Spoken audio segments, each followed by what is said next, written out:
ஆனா இப்ப 2026 எலக்ஷன்ஸ பொறுத்தவரைக்கும், கூட்டணி ஆட்சின்றது தான் மிகப்பெரிய பேசுபொருளா இருக்கு.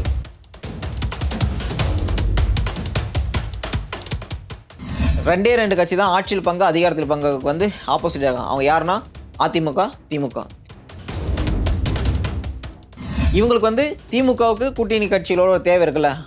அவங்களுக்கு ஒரு மிகப்பெரிய தேவை இருக்குல்ல. அதே ஈக்குவலான தேவை வந்து ஆப்போசிட்ல இருக்கிற கூட்டணி கட்சிகளுக்கும் தங்களுடைய சீட்ஸ் வந்து கன்வெர்ட் ஆகணும்னா, திமுகவோட தேவை இருக்கு. இப்ப திமுக கூட்டணியிலருந்து ஆட்சியில் பங்கு, அதிகாரத்தில் பங்குன்ற வேர்ட் இருக்குல்ல. இந்த வேர்ட் வந்து அப்போ வந்து ட்ரெண்டிங் ஆனதுக்கு முக்கியமான ஒரு ரீசன் யாரா சொல்லப்பட்டுச்சுன்னா, ஆதவ அர்ஜுனா தான் சொல்லப்படுது. ஏன்னா கேட்கிறேன் எவ்வளோ வேணாலும் கேளுடா, அண்ணன் தான்டா குடுக்கணும் அப்படின்னு ஒரு காமெடி இருக்குல்ல. அந்த மாரி தான். நீங்க எவ்வளோ வேணாலும் 40 சீட், 50 சீட்ன்னு கேட்கலாம். ஆனா குடுக்க வேண்டிய பொசிஷன்ல இருக்கிறவங்களா அதிமுகவோ, திமுகவோ தான். என்ன சொன்னார்னா, தமிழக அரசியல்ல ஒரு முக்கியமான ஒரு பொலிட்டிக்கல் வார்ம தூக்கி போட போறேன் அப்படின்னு சொல்லிட்டு அவர் ஸ்பீச்ச முடிச்சாரு. அந்த ஸ்பீச்ல வந்து அவரு கன்க்ளூட் பண்ணும்போது என்ன ஒரு முக்கியமான பேசப்படும் பொருள அவர் எடுத்து வச்சார்னா, ஆட்சியில் பங்கு, அதிகாரத்தில். இப்ப வந்து இதுல ஒரு கட்சி வந்து ஆட்சியில் பங்கு, அதிகாரத்தில் பங்கு குடுத்துட்டாலுமே, அது வந்து இன்டைரக்ட்டா இன்னொரு கூட்டணி வந்து ஆட்சியில் பங்கு, அதிகாரத்தில் பங்கு வந்து நோக்கி தள்ளிரும்.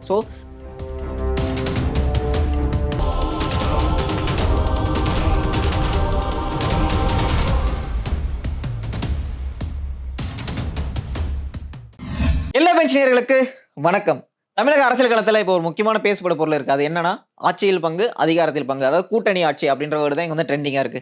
ஏன் இது வந்து ரொம்ப ட்ரெண்டிங்கா இருக்குன்னா, இப்ப வந்து அமித்ஷா வந்து மதுரைக்கு வந்திருந்தாரு. அவர் வந்து இங்க வந்து மேடையில வந்து கூட்டணி கட்சி தலைவர்களோ, இல்ல அவங்க கட்சியோட தலைவர்களோ வச்சுட்டு பேசும்போது என்ன சொன்னார்னா, 2026ல என்டிஏ ஆட்சி அமையும் அப்படின்னு பேசியிருக்காரு. அதுக்கடுத்து அதிமுக, பாஜக தலைமையிலான கூட்டணி ஆட்சி அமையும் அப்படின்னு பேசிட்டு இருக்காங்க. அதுக்கடுத்து அதுக்கு ரிப்ளை பண்ண எடப்பாடி பழனிசாமி என்ன சொல்லியிருக்காருன்னா, அதிமுக ஆட்சி அப்படின்னு சொல்லியிருக்காரு. 2026 எலக்ஷன்ஸ பொறுத்தவரைக்கும் இந்த கூட்டணி ஆட்சின்ற வேர்ட் இருக்குல்ல, இந்த வாய்ஸ் வந்து அதிமுக கூட்டணியில இருக்கிற கட்சிகள் சார்பா மட்டும் தான் வருதா? இல்ல திமுக கூட்டணி சார்பா இருக்கிற கட்சிகள்ல இருந்து வருதா? அப்படின்னு பார்த்தா, திமுக, அதிமுக 2 கூட்டணியிலுமே இந்த வாய்ஸ் வந்து வந்துட்டு தான் இருக்கு. எக்ஸாம்பிள் பார்த்தீங்கன்னா, இப்ப வந்து விஜயோட ஒரு மாநாடு நடந்துச்சுல்ல. அதுக்கு முன்னாடி இங்க வந்து அதிகமான பேசுபடும் பொருளா இருந்தது என்னன்னா, திருமாவோட ஒரு ஸ்பீச். அவர் வந்து பாண்டிச்சேரியில ஒரு மீட்ல பேசும்போது என்ன பேசினார்னா, இந்த கட்சி நான் எதுக்கு ஸ்டார்ட் பண்ணேன்? இந்த கட்சியோட வளர்ச்சி, இந்த வரலாறு அப்படின்னு பேசும்போது அவர் என்ன சொல்லியிருப்பார்னா, இந்த கட்சிய நான் ஏன் ஸ்டார்ட் பண்ணேன்? அப்படின்னு பேசும்போது அவர் என்ன சொல்லுவார்னா, ஆட்சியில் பங்கு.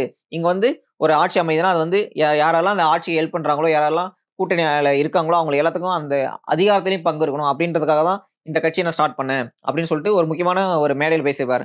அந்த வீடியோ கிளிப்ப கட் பண்ணி அவரோட ட்விட்டர் பக்கத்துல அட்மின் போட்டாரு அப்படின்றது அப்போதான் அது மிகப்பெரிய பேசப்படும் பொருளா மாறிடுச்சு. ஏன்னா, அந்த டைம்ல வந்து ஸ்டாலின் வந்து வெளிநாட்டு சுற்றுப்பயணம் போயிருந்தாரு. அவரு வர டைம்ல திருமாவோட இந்த ஐடியிலருந்து இந்த வீடியோ வந்து வைரலா கிளிப்பா மாறுது. இது வந்து மிகப்பெரிய பேசுபொருளா மாறிச்சு.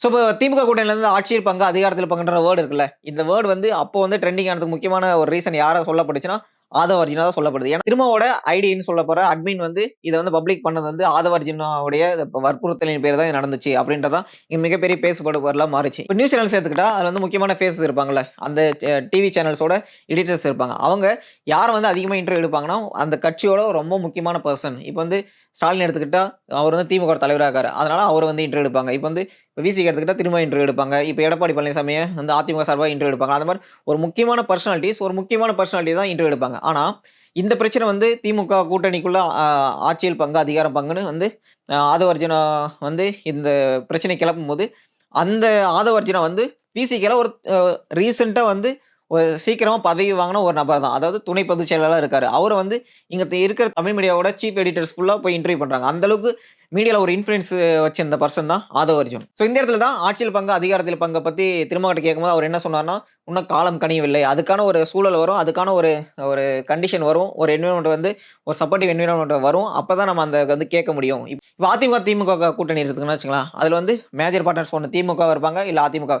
இவங்க 2 பேருமே அதிகமான வோட் ஷேர வந்து தங்களுக்குள்ள வச்சிருக்கும்போது, அவங்ககிட்ட நம்ம போய் ஆட்சியில் பங்கு குடுங்க, அதிகாரத்தில பங்கு குடுங்கன்னு கேட்க முடியாது. அவங்க ஒரு இடத்துல வீக் ஆவாங்க. அப்போ இப்ப விசிகாவோ, இல்ல வந்து பிஎம்கேவோ, இல்ல வந்து காங்கிரஸோ அவங்களுடைய தயவே இல்லாம அவங்களால ஆட்சியே பண்ண முடியாது. அவங்களால ஒரு சீட் கூட வின் பண்ண முடியாது. ஆ அவங்க தேவை இல்லாம அவங்களால எதுவுமே பண்ண முடியாதுன்னு ஒரு சூழல் வந்தபோது தான், நம்மளால ஆட்சியில பங்கு கேட்க முடியும். அதுவரையிலும் நம்ம வந்து என்னென்ன நம்மளால செய்ய முடியுமோ அத வந்து செஞ்சுட்டு தான் இருக்கணும். நம்ம வந்து ஸ்ட்ரெய்ட்டா எடுத்தோனே ஆட்சியில் பங்கு அப்படின்னு நம்ம கேட்க முடியாது அப்படின்ற ஒரு முக்கியமான ஸ்டேட்மெண்ட் வச்சிருந்தாரு. இதுக்கு அடுத்து விஜயோட ஃபர்ஸ்ட் பொலிட்டிக்கல் மாநாட்டுல வந்து முக்கியமான பேசப்படும் பொருளா மாறுனது வந்து இந்த ஆட்சியில் பங்கு, அதிகாரத்தில் பங்கு அப்படின்ற விஷயம் தான். ஏன்னா, அவர் வந்து மேடையில பேசும்போது என்ன சொன்னார்னா, தமிழக அரசியல்ல ஒரு முக்கியமான ஒரு பொலிட்டிக்கல் வார்ம தூக்கி போட போறேன் அப்படின்னு சொல்லிட்டு அவர் ஸ்பீச்ச முடிச்சாரு. அந்த ஸ்பீச்ல வந்து அவரு கன்க்ளூட் பண்ணும்போது என்ன ஒரு முக்கியமான பேசப்படும் பொருளா அவர் எடுத்து வச்சார்னா, ஆட்சியில் பங்கு, அதிகாரத்தில் பங்கு அப்படின்ற இந்த கான்செப்ட்ட தான் அவர் எடுத்து வச்சாரு. அவரு சொல்லும்போது என்ன சொன்னார்ன்னா, நம்ம வந்து ஆட்சி அமைக்கிறதுக்கு நெறைய பேர் வந்து நமக்கு ஹெல்ப் பண்ணுவாங்க இல்லையா? அவங்களுக்கு நம்ம வந்து ஆட்சியில் பங்கு அவங்களுக்கான பவர் நம்ம ஷேர் பண்ணணும் இல்லையா? அது நம்ம கடமை இல்லையா? அப்படின்ற மாரி விஜய் பேசியிருந்தார். ஸோ ஆதவ் அர்ஜுனா வந்து மறுபடியும் இங்க வந்து விஜய் கட்சிக்கு வராரு. அதுக்கு முன்னாடியே இங்க வந்து அவர் வந்து அந்த புக் மீட் அம்பேத்கரோட புக் மீட் வந்து லான்ச் பண்ணியிருந்தாங்கல்ல. அந்த இடத்திலுமே ஆட்சியில் பங்கு, அதிகாரத்தில் பங்கு அப்படின்ற பேசு பொருள் மாறிடுச்சு. இப்ப வந்து 2024 எலக்ஷன்ஸ் எடுத்துக்கிட்டா, இப்ப வந்து டிஎம்கே தலைமையிலான ஒரு கூட்டணி, அதிமுக தலைமையிலான கூட்டணி, அதுக்கடுத்து பாஜக தலைமையிலான ஒரு கூட்டணி தான். பாஜக தலைமையில அப்ப அண்ணாமலை வந்து முக்கியமான ஒரு பேஸா இருக்கும்போது, அவருமே என்ன சொல்லியிருந்தாருன்னா, அப்ப வந்து அதிமுக கூட்டணி இல்ல. அப்ப அண்ணாமலை என்ன சொல்லியிருந்தாருன்னா, 2026 வந்து தமிழ்நாட்டுல வந்து பாஜக ஆட்சி அமையும். அதாவது பாஜக அப்போ இருந்த கூட்டணி. பாஜகல வந்து தேவ பாமக இருந்தாங்க, வாசன் இருந்தாரு. ஸோ இவங்கலாம் சேர்ந்து பாஜக தலைமையிலான ஒரு கூட்டணி ஆட்சி அமையும் அப்படின்னு சொல்லியிருந்தாரு. ஸோ அப்பவும் 2026 எலக்ஷன்ஸ பொறுத்தவரைக்கும் பாஜக கூட்டணி வந்து கூட்டணி ஆட்சி தான் அமையும் அப்படின்னு பேசினாங்க. ஸோ எங்க தமிழக அரசியல் வந்து கூட்டணி ஆட்சிக்கு தேவை வந்து அதிகமாயிடுச்சோ அப்படின்ற பேசுபடு பொருள் தான் மாறிட்டு இருக்கு. இப்ப திமுக கூட்டணி எடுத்துக்கிட்டா, இப்ப திமுகல இருக்கிற காங்கிரஸ்லேருந்து, கம்யூனிஸ்ட்லேருந்து, விசிக எல்லாருக்குமே நமக்கு வந்து நம்ம வந்து ஒரு கட்சி வந்து ஆட்சி கொண்டு வரதுக்கு ஹெல்ப் பண்றோம். ஆனா, அவங்க வந்து ஆட்சியில இருக்காங்க. ஆனா, நம்மளால அவங்க வந்து ஒரு அதிகாரத்த ஒரு பவர் இருக்குல்ல. அந்த பவர அவங்க ஷேர் பண்ண மாட்ருக்காங்க அப்படின்ற ஒரு ஏக்கம் இருந்துட்டே இருக்கு. அதே போல தான் இந்த சைடு வந்து அதிமுக கூட்டணி. அதிமுக கூட்டணியில வந்து பேசும்போது செல்வராஜ்லாம் என்ன சொல்றாருன்னா, "இந்த கூட்டணி வந்து நாங்க வின் பண்ணாலுமே யாருக்கும் அதிகாரத்திலலாம் பங்கு குடுக்க மாட்டோம்." அப்படின்னு சொல்லிட்டு, அவர் வந்து எடப்பாடியோட ஒரு ஒரு வாய்ஸாவே மிகப்பெரிய பேசுபடு பொருளாவே மாறிட்டு இருக்காரு. இப்ப தமிழக அரசியல் வந்து ஒரு ஒரு டைம்ல வந்து ஒரு ஒரு எலக்ஷன்ஸ்க்கு வந்து ஒரு ஒரு பொருள் வந்து பேசுபடு பொருளா பார்க்கப்படும். அப்படி பார்க்கும்போது 2016 எலக்ஷன்ஸ பொறுத்தவரைக்கும் மதுவிலக்கு அப்படின்றது தான் மிகப்பெரிய பேசுபடு பொருளா இருந்துச்சு. அப்போ இப்ப இந்த 2021 எலக்ஷன்ஸ் எடுத்துக்கிட்டா, அது வந்து சென்ட்ரல் கவர்ன்மென்ட் கீழ வந்து அதிமுக வந்து ஒரு அடிமையாட்சி ஆயிட்டாங்க அப்படின்ற ஒரு மிகப்பெரிய பேசுபொருள் இருந்துச்சு. ஆனா இப்ப 2026 எலக்ஷன்ஸ பொறுத்தவரைக்கும், கூட்டணி ஆட்சின்றது தான் மிகப்பெரிய பேசுபொருளா இருக்கு. ஸோ இங்க வந்து திமுக கூட்டணி வந்து ஆப்போசிட்ல என்னதான் அதிமுக கூட்டணி வந்து சொல்லுவாங்க. இவங்க வந்து இவ்வளோ பிரச்சனை இருக்குன்னு சொல்லிட்டே இருந்தாலும், ஆப்போசிட்ல பார்க்கும்போது திமுக கூட்டணி வந்து ஏற்கனவே நெறைய எலக்ஷன்ஸ் வந்து கன்டினியூஸா வின் பண்ணியிருக்காங்க. அப்படின்னும்போது அவங்க கூட்டணி வந்து இப்போ நெறைய வந்து டிஃபரன்ஸ் ஆஃப் ஒப்பீனியன் அவங்களுக்குள்ள இருந்தாலுமே, அந்த கூட்டணி உடையிற மாரி தெரியல. ஸோ இந்த மாரி ஒரு ஸ்ட்ராங்கான கூட்டணி நம்ம உடைக்கணும்னா, ஆப்போசிட்லயும் ஒரு ஸ்ட்ராங்கான கூட்டணி வந்து நம்ம கட்ட வேண்டிய தேவை வந்து அதிமுகவுக்கும், பாஜகவுக்கும் கண்டிப்பா இருக்குல்ல. ஸோ இந்த டிஃபரன்ஸ் ஆஃப் ஒப்பீனியன் வந்து இங்க வந்து போணும்னா, ஃபர்ஸ்ட் அவங்க வந்து ஒரு கூட்டணி அமைக்கணும். கூட்டணி அமைக்கும்போது இங்க என்ன பேசுறாங்கன்னா, பாஜக சார்பா கூட்டணி ஆட்சி அப்படின்னு பேசுறாங்க. ஆனா அதிமுக சார்பா என்ன பேசுறாங்க? கூட்டணி ஆட்சிக்கு நாங்க வந்து ஒத்துக்க மாட்டோம் அப்படின்னு பேசுறாங்க. ஸோ இப்பதான் ரீசென்ட்டா அமைஞ்சிருக்கு. இன்னும் எல்லா கட்சிகளும் வந்து சேரணும்னு 2 கட்சியுமே பேசிட்டே இருக்காங்க. இருந்தாலுமே இங்க வந்து எவ்வளோ டிஃபரன்ஸ் ஆஃப் ஒப்பீனியன் இருக்குன்னா, அவங்க வந்து கூட்டணி ஆட்சி அப்படின்னு சொல்லிட்டு அமித்ஷா பேசுறாரு. இங்க வந்து எடப்பாடி பழனிசாமி கூட்டணி ஆட்சி இல்லன்னு சொல்றாரு. அவருடைய மத்த வாய்ஸா சொல்லப்போற செல்லூர் ராஜுலாம் தமிழ்நாட்டுல வந்து ஆட்சியில் பங்கு, அதிகாரத்து பங்குறதுக்கு வாய்ப்பே கிடையாது அப்படின்னு சொல்றாரு. இப்ப வந்து ஒரு கட்சி இருக்காங்கன்னா, அவங்க ஆட்சியில் பங்கு, அதிகாரத்து பங்குற ஒரு ஸ்டெப்ப நோக்கி எப்ப போவாங்கன்னா, அவங்க வந்து வீக்கா ஃபீல் பண்ணும்போது தான் போவாங்க. இப்ப வந்து திமுக எடுத்துக்கன்னா, இதுக்கு முன்னாடி வந்து மைனாரிட்டி ஆட்சியா கூட இருந்திருக்காங்க 2006ல. அப்போ பாமகவும், காங்கிரஸும் வெளிய இருந்து ஆதரவு குடுத்து தான் திமுக வந்து ஆட்சி அமைக்கிறாங்க. அந்த வந்து வெளியிருந்து ஆட்சி அமைக்கும்போது கூட திமுக வந்து அந்த பாமகவுக்கோ இல்ல வந்து காங்கிரஸ்க்கோ ஆட்சியில வந்து பங்கு குடுக்கவே இல்ல. ஸோ நம்ம இங்க முக்கியமா எத பார்க்கிறோம்னா, இப்ப வந்து ஒரு கட்சி இருக்காங்க. அவங்களுக்கு வந்து ஆட்சிக்கு வரதுக்கு நெறைய கட்சிகள் ஹெல்ப் பண்றாங்க. அவங்களுக்கு பவர வந்து கரெக்ட்டா ஷேர் பண்றாங்களா அப்படின்னு பார்த்தா கிடையாது அப்படின்றது தான் இங்க பெரிய விஷயமா பார்க்கப்படுது. இப்ப சென்ட்ரல் கவர்ன்மெண்ட் எடுத்துக்கிட்டா, சென்ட்ரல் கவர்ன்மெண்ட்ல வந்து இப்ப காங்கிரஸ் வந்து ஒரு 10 வருஷம் ஆட்சியில இருந்தாங்கல்ல. அப்ப வந்து திமுக இருக்காங்க கூட்டணியில. அப்பங்கும்போது அவங்களுக்குன்னு ஒரு குறிப்பிட்ட மினிஸ்ட்ரிலாம் குடுக்குறாங்க. இப்ப திமுக பொறுத்தவரை ஆட்சிக்கு வரதுக்கு வந்து விசிகவோட பங்கோ, இல்ல வந்து காங்கிரஸோட பங்கோ, கம்யூனிஸ்ட்டோட பங்கோ மிகப்பெரியன்னு சொல்லுவாங்கல்ல. அப்போ அவங்களுக்கு வந்து ஆட்சியிலே ஏன் நீங்க பங்கு குடுக்க மாட்றீங்க? அப்படின்ற மிகப்பெரிய பொருளா மாறியிருக்கு. ஸோ இந்த இடத்துல இப்ப வந்து விஜய் வந்து பொலிட்டிக்கல் ஃபார்மா இத போட்டிருக்காரு. பாஜகவும் வந்து ஆட்சியில் பங்கு, அதிகாரத்தில் பங்கு அப்படின்றத வந்து அவமதிச்சு தான் பேசுறாங்க. அப்படி பார்க்கும்போது இப்ப காங்கிரஸோ தமிழ்நாட்டுல 2டே 2 கட்சி தான் ஆட்சியில் பங்கு, அதிகாரத்தில் பங்குக்கு வந்து ஆப்போசிட்டா இருக்காங்க. அவங்க யாருன்னா அதிமுக, திமுக. இவங்க 2 பேரும் நம்ம ஏன் குறிப்பிட்டு பேசனா, இந்த ஆட்சியில் பங்கு, அதிகாரத்தில் பங்க குடுக்க வேண்டிய பொசிஷன்ல இருக்கிறதும் அதிமுக, திமுக தான். இப்ப தமிழக அரசியல் எடுத்துக்கிட்டா அதிமுக, திமுக கூட்டணி இல்லாம நீங்க எந்த கூட்டணி போனாலும் இங்க வந்து ஆட்சி அமைக்க முடியாது அப்படின்ற ஒரு நிதர்சனம் இருக்குல்ல. ஸோ இந்த நிதர்சனம் தான் இங்க வந்து அவங்கள வந்து கூட்டணி ஆட்சிய நோக்கி தள்றதே கிடையாது. இப்ப வந்து திமுக எடுத்துக்கிட்டா அவங்க ஒரு பவர்ஃபுல்லான பொசிஷன்ல இருக்காங்க. இவங்க வந்து ஒரு பவர்ஃபுல்லான பொசிஷன்ல இருக்காங்கல்ல. இவங்களோட தயவு இல்லாம கூட்டணி கட்சிகள் வந்து தாங்களாவே ஒரு ஒரு 50, 60 சீட்ட எடுத்து அது எதிர்க்கட்சி ஆவாங்களான்னு பார்த்தா, அதுவும் முடியாது. இவங்களுக்கு வந்து திமுகவுக்கு கூட்டணி கட்சிகளோட ஒரு தேவை இருக்குல்ல. அவங்களுக்கு ஒரு மிகப்பெரிய தேவை இருக்குல்ல. அதே ஈக்குவலான தேவை வந்து ஆப்போசிட்ல இருக்கிற கூட்டணி கட்சிகளுக்கும் தங்களுடைய சீட்ஸ் வந்து கன்வெர்ட் ஆகணும்னா, திமுகவோட தேவை இருக்கு. இதே தான் இங்க அதிமுக கூட்டணிக்கு பொருந்தும். திமுக கூட்டணிக்கு எப்படி வந்து விசிகாவுக்கு வந்து திமுக மேல ஒரு டிபெண்டன்சி இருக்கோ, அதே மாரி தான் பாஜகவுக்கோ, இல்ல வந்து தேமுதிகவுக்கோ, பாமகவுக்கோ, ஏடிஎம்கேவோட டிபெண்டன்சி இருக்கு. ஸோ இங்க டிபெண்டன்சி 2 பேருக்குமே இருக்கும்போது, மியூச்சுவலா என்ன பண்றாங்க? அப்படிங்கிறது மிகப்பெரிய பேசுபடு பொருளா இருக்கு. இப்ப வருகின்ற சட்டமன்ற தேர்தல பொறுத்து, கூட்டணி ஆட்சி அப்படின்ற ஒரு பேசுபடு பொருள பாஜக மறுபடியும் அரசியல் களத்துல வந்து பேசுறது என்னவாகுதுன்னா, பாஜக கூட்டணிக்கும், அதிமுக கூட்டணிக்கும் இன்னும் ஒத்து வரலையோ! அப்படின்ற பேசுபடு பொருளா தான் இருக்கு. இதுலயும் ஒரு நம்ம முக்கியமான விஷயம் என்னன்னா, பாஜக வந்து ஒரு சித்தாந்தம் ஓரியன்டட், இந்துத்துவ ஓரியன்டட் கட்சி. அப்படின்னும்போது, இங்க வந்து பாஜக என்ன சொல்றாங்க, நாங்க முருகன் மாநாடு பண்ண போறோம் அப்படின்னு சொல்றாங்க. இதுக்கு வந்து அதிமுக ஒத்து போவாங்களா? அப்படின்றது மிகப்பெரிய கொஸ்டினா இருக்கு. அதுக்கு அடுத்து இந்த மாரி நெறைய டிஃபரன்ஸ் ஆஃப் ஒப்பீனியன் இருக்கும்போதும், இப்ப வந்து பாஜகல இருக்க 2 குரூப் ஆஃப் பீப்பிள் வந்து உருவாயிட்டாங்க. தமிழ்நாடு பாஜக பொறுத்தவரைக்கும். ஒண்ணு வந்து அண்ணாமலை வந்து இதுக்கு முன்னாடி இருந்தார்ல தலைவர். அப்போ அண்ணாமலைக்கு சப்போர்ட்டரா ஒரு குரூப் இருக்காங்க. இப்ப இருக்கிற எக்ஸிஸ்டிங் பார்ட்டி வந்து நயினார் குடுத்துருக்காங்க அப்படின்னு சொல்லிட்டு, அங்க ஒரு குரூப் இருக்காங்கல்ல.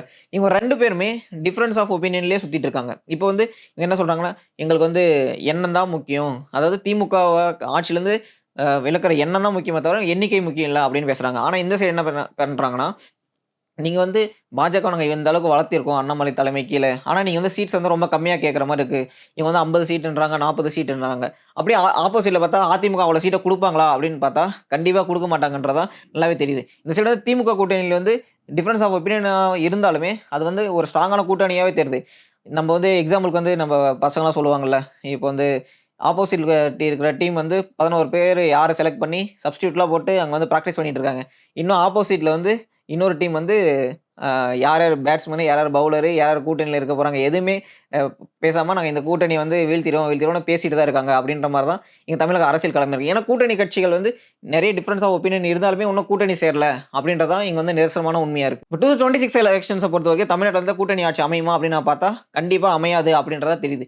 ஏன்னா 2026 எலக்ஷன்ஸ பொறுத்தவரையும் அதிமுகவோ, திமுகவோ ஒரு க ஒரு கட்சி வந்து 18% 16% போயி மத்த வோட்ஸ் ஃபுல்லா விஜய்க்கோ, இல்ல சீமானுக்கோ, இல்ல வந்து மத்த 3 ஃப்ரண்ட்டா யார் வராங்களோ, அவங்களுக்கெல்லாம் போனா தான், இந்த திமுக, அதிமுகல ஏதோ ஒரு கட்சி வீக் ஆனா மட்டும் தான், இங்க கூட்டணி ஆட்சிக்கு சாத்தியமே இருக்கு. ஸோ, இப்ப வந்து இப்ப இருக்கிற பொசிஷன் வந்து 2024 எலக்ஷன்ஸ வச்சு நம்ம பேசவே முடியாது. அது ஏன்னா அது வந்து பார்லிமென்ட் எலக்ஷன், பிரதமருக்கான எலக்ஷன். 2026 எலக்ஷன்ஸ பொறுத்தவரைக்கும், இப்ப வந்து தமிழ்நாடு சட்டமன்ற தேர்தல் வந்தா திமுக, அதிமுக தான். அவங்கள மாரி ஸ்ட்ராங்கான கட்சிகள் தமிழ்நாட்டுல இல்லவே இல்லல்ல. ஸோ, இந்த இடத்துல வந்து இவங்க 2 பேரும் வீக் ஆகுற வரலையுமே தமிழ்நாட்டுல வந்து கூட்டணி ஆட்சிக்கான ஒரு அச்சாரமே இல்ல. இப்ப திமுக கூட்டணியிலயோ, திமுக சார்பா என்ன சொல்றாங்கன்னா, இப்ப வந்து அதிமுக, பாஜக கூட்டணி அமையுதுன்னு வச்சுக்கலாம். அந்த ஆட்சி யாரோட ஆட்சியா இருக்குன்னா, அதிமுகவோட ஆட்சியா இருக்காது.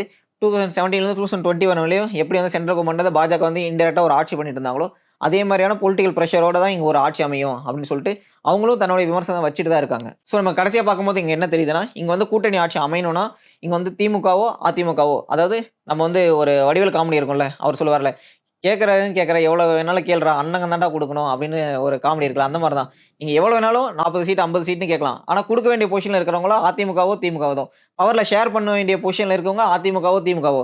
ஸோ அவங்க வந்து நம்ம வந்து பவர் ஷேர் பண்ணணும் அப்படின்ற ஒரு ஒரு இக்கட்டான சூழ்நிலைக்கு போணும். அப்படி இல்லன்னா அவங்களே மனம் உவந்து பவர ஷேர் பண்ணலாம் அப்படின்ட்டு ஒத்துக்கணும். அந்த பொசிஷன் வரவரையிலுமே எங்க தமிழ்நாட்டுல வந்து கூட்டணி ஆட்சிக்கான சாத்தியமே கிடையாது. பாமகவோ, இல்ல வந்து விசிகாவோ, இல்ல வந்து கம்யூனிஸ்ட்டோ, இல்ல காங்கிரஸோ எல்லா கட்சியுமே பாமகலேருந்து, நாம் தமிழர்லேருந்து, இப்ப புதுசா வந்த விஜய்லேருந்து எல்லாருமே இப்போ ஆட்சியில் பங்கு, அதிகாரத்தில் பங்கு அப்படின்னு பேசலாம். ஆனா அவங்களுக்கு அவங்க என்ன பொசிஷன்லேருந்து பேசுறாங்க? ஏன்னா அவங்க வந்து பொலிட்டிக்கல் பவர ஷேர் பண்ற பொசிஷன்ல கிடையாது. பொலிட்டிக்கல் பவர ஷேர் பண்ற பொசிஷன்ல இருக்கிறது திமுகவும், அதிமுகவும் தான். இப்ப அதிமுக, திமுக கூட்டணியில இருக்காங்க. இப்ப வந்து அதிமுக கூட்டணியில இருக்கிற கட்சிகள் வந்து அதிமுக கிட்ட பேசி பொலிட்டிக்கல் பவர் வந்து ஷேர் பண்ணலாம் அப்படின்னு சொல்லிட்டு அவங்க வந்துட்டாங்கன்னு வச்சுக்கலாம். அப்பதான் என்ன ஆகும்னா, ஆப்போசிட்ல இருக்கிற டிஎம்கே கூட்டணிக்கு ஒரு பிரஷர் உருவாகும். நம்மளும் வந்து ஆட்சியில பங்கு, அதிகாரத்தில பங்கும் குடுக்கணும் அப்படின்னு. இவங்க கடைசி வரையிலுமே இந்த பங்காளிங்கன்னு சொல்லுவாங்கல்ல, அதிமுக, திமுக இவங்க 2 பேருமே நம்ம ஆட்சியில பங்கு குடுக்கலாம் அப்படின்னு சொல்லிட்டு முடிவு பண்ற வரலையும், இங்க வந்து ஆட்சியில பங்குக்கு, அதிகாரத்தில் பங்குக்கு சான்ஸே கிடையாது. ஸோ தமிழ்நாடு அரசியல்ல வந்து பங்காளிங்கன்னு சொல்லுவாங்கல்ல, அதிமுக, திமுக இந்த 2 பங்காளிங்களுக்குள்ள ஒரு முக்கியமான ஒரு 30 பிளஸ் வந்து வோட் ஷேர் வந்து 50% மேல வச்சிருக்காங்கல்ல. ஸோ அவங்களுடைய பொலிட்டிக்கல் பவர் வந்து குறைய தான் மத்த கட்சிகள் வந்து ஆட்சியில பங்கு, அதிகாரத்தில பங்கு கேட்கறதுக்கான ஒரு ஸ்கோப்பே உருவாகும். அதுவரையுமே இப்ப வந்து இதுல ஒரு கட்சி வந்து ஆட்சியில் பங்கு, அதிகாரத்தில் பங்கு குடுத்துட்டாலுமே, அது வந்து இன்டைரக்ட்டா இன்னொரு கூட்டணி வந்து ஆட்சியில் பங்கு, அதிகாரத்தில் பங்கு வந்து நோக்கி தள்ளிரும். ஸோ 2026 எலக்ஷன்ஸ பொறுத்தவரைக்கும், இவங்க வந்து ஏற்கனவே இருக்கிற கூட்டணியிலேயே இன்னும் ஜெல் ஆகாம இருக்காங்க. இப்பவும் நாங்க வந்து ஆட்சியில் பங்கு, அதிகாரத்தில் பங்குன்னு பேசிட்டே இருந்தாங்கன்னா, இருக்கிற கூட்டணியில அந்த ஜெல்லிங் ப்ராசஸ் இருக்குல்ல, அது மறுபடியும் ஸ்லோவாக தான் போது. மறுபடியும் திமுக கூட்டணிக்கு ஒரு அட்வான்டேஜா தான் இருக்க போது. ஸோ, இங்க ஆட்சியில பங்கு, அதிகாரத்தில பங்கு வந்து நம்ம வந்து ஒரு காலம் கருதி அது வந்து ஒரு பொலிட்டிக்கல் எவல்யூஷனா இருக்குமே தவிர, நம்ம சடனா எடுத்துட்டு வந்து எல்லாத்துக்கும் பொலிட்டிக்கல் பவர குடுக்கலாம் அப்படின்னு சொல்லிட்டு அதிமுகவோ, திமுகவோ சத்தியமா நினைக்க மாட்டாங்க. ஸோ, இங்க கடைசியா நம்ம முடிக்கும்போது என்ன சொல்றோம்னா, திரும்ப சொன்னது அந்த காலம் கணியணும்னு சொல்லுவாங்கல்ல, அந்த மாரி இங்க காலம் கணியணும். இங்க வந்து பொலிட்டிக்கல் சேஞ்சஸ் வரணும். பொலிட்டிக்கல் அக்செப்டன்ஸ் வர வரலையுமே, இங்க ஆட்சியில் பங்கு, அதிகாரத்தில பங்கு திமுகவோ, அதிமுகவோ குடுக்கவே மாட்டாங்க அப்படின்றது தான் இங்க நிதர்சனமான உண்மை. ஸோ, அடுத்த ஒரு முக்கியமான வீடியோல உங்கள வந்து சந்திக்கிறேன். அதுவரையும் நன்றி, வணக்கம்.